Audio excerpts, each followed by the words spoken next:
Good morning. Thank you for the opportunity to share a ministry moment this morning for Opening Doors. I told a friend of mine I was going to do this, and she said, a moment? It always takes you more than a moment. And with Opening Doors, it is more than a moment, but we're going to try to keep it brief. For those of you who've been around a while, you know that Opening Doors has been in this community. It is a nonprofit organization. Excuse me, I went to North Louisiana and I was around the pine trees this weekend, so they're affecting me. But we've been around since March of 2001, so it's not a fly-by-night organization. Many of you have been involved. How many of you actually, would you just raise your hand if you are involved with Opening Doors? Okay, just look around. This is a nonprofit, but so many members at St. John's are a part of this organization and the great work that is done. Opening Doors has a mission statement. I'm going to ask Ben to go ahead and put that up. A little later, if you want to know more about us, excuse me, I have an extended PowerPoint that you can find on our website, and it gives you a lot more statistics than I'm going to give you today. But the sermon today is so much about what we do. It is relationships. That's what we do. We are in the community. We are seeing people. We are helping people. And that is the purpose. That's what Jesus called us to do. We're just a little organized in this effort. On the next slide, it kind of gives a breakdown of the distinct programs within Opening Doors. We have the Shepherd's Market, which is probably the most visible component of Opening Doors. Teresa Sandford is the, excuse me, is the director of Shepherd's Market, and it has, in a little bit later, well, let me go ahead with this. Families in Transition really helps both our members or members in the community who are going through difficult times. It could be the loss of a job, it could be illness, and a little later you're going to see that, you know, what that is. And then the last component is Guardier and other projects. And that's initially how I got involved, Guardier and other projects. Ben, would you go ahead and... Okay, Shepherd's Market, they probably have the most press right here. You can see these are the components. It is phenomenal to me to know that we feed almost 550 families a month. That's a lot of food. And you are very helpful in bringing food, but a lot of people are working behind the scenes in getting grants, working on grants to get that amount of food together. The other thing is that we have almost 300 volunteers who work in that program in a year. That's a lot of people. That's a lot of effort. That's a lot of building relationships. Another component of Shepherd's Market is emergency funds. Emergency funds assist people. It's a kind of a one-time thing, but if they need, they have to be part of Shepherd's Market for about 3 months, I believe. And if they are in need and can show that need, then we can help them.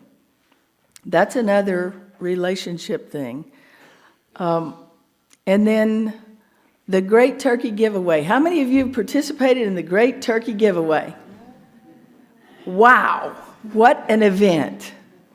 Last year, I think they gave they fed 530 families. Just think about that.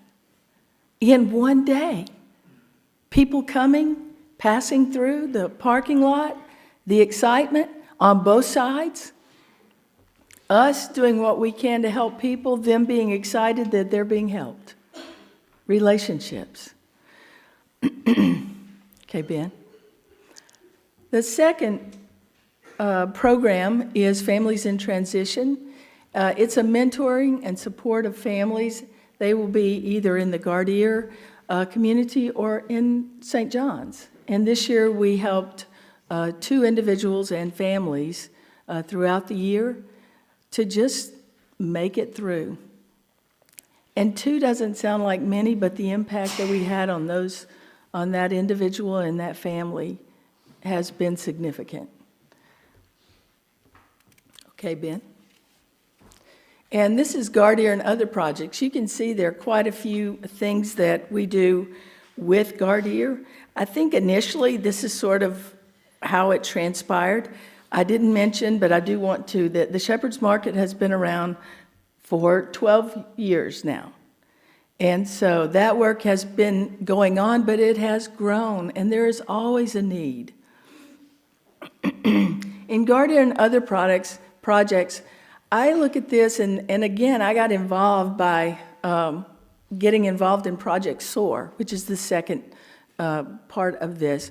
SOAR is with the Gardier Initiative, so I went over and worked with 10 different individuals on trying to help them improve their financial situation and learning more about how to manage their money and how to get more money, because it's hard to live without it, isn't it? Very hard to live without it. So that's how I got involved, and I always have to mention that Sandra got me involved in it. She's really good at it, so if you want to be involved, if you want to be called, just stand close to her, because she will help you. Some other things that we're doing back to school, and you've experienced this, we ask you to bring your pencils, crayons, paper, glue, safety scissors, anything you can, because we take those things and we give them to children who don't have them at the beginning of school. I think, are our blue buckets out in the front right now? Yes. Thank you, Lynn. So you can start to contribute. You know, if you didn't bring anything this week, just bring everything next week. It'll be fine. We also have VITA, which I was amazed. We had a meeting recently of Opening Doors, and it was reported that we helped over 300 people. Now, that is a program that offers free income tax preparation. And over 300 families, and correct me if I'm wrong, but I think those families, as a result of that, were able to bring back or get back over $200,000 of much-needed money. And so the people, we have people in Opening Doors who help with that. It's relational. We build relationships through these programs. The Gardier Initiative, I spoke briefly about that, but Gardier Initiative began, I think, I can't remember, 2006, I believe, and they are housed over not far from here, and they do such wonderful work with children, adults. They have programs. A lot of the time, St. John opens its doors, and this is where they meet. The youth program, so many different things. And even though we're a nonprofit and we're here, we're so meshed with what St. John's does, what you do to help the program. We also have Christmas and neighborhood, can't read my own script here, Christmas and neighborhood friends, and we work with schools to provide Christmas gifts, and I'm getting almost, you're over your time, but I'm close to the end now. And then we have Charlie Thomas Head Start, and that's a big part. We have them come here. We have different events. One of our biggest events in Gardier and other programs is to provide Christmas gifts. Last year for Charlie Thomas, we provided 83 Christmas gifts for children. I think we were getting close to the $10,000 amount. And so with all things, you need money, you need support, and we do appreciate your support. The last slide we have is a place, as I was thinking about opening doors, I thought, We open doors in our community. We open doors for our neighbors. We open doors to serve others. But as a result of that, we open doors to be blessed. So thank you very much for this opportunity. And if you would like to contribute with your time, your money, your prayers, we are very open to receive because our doors are open. Thank you.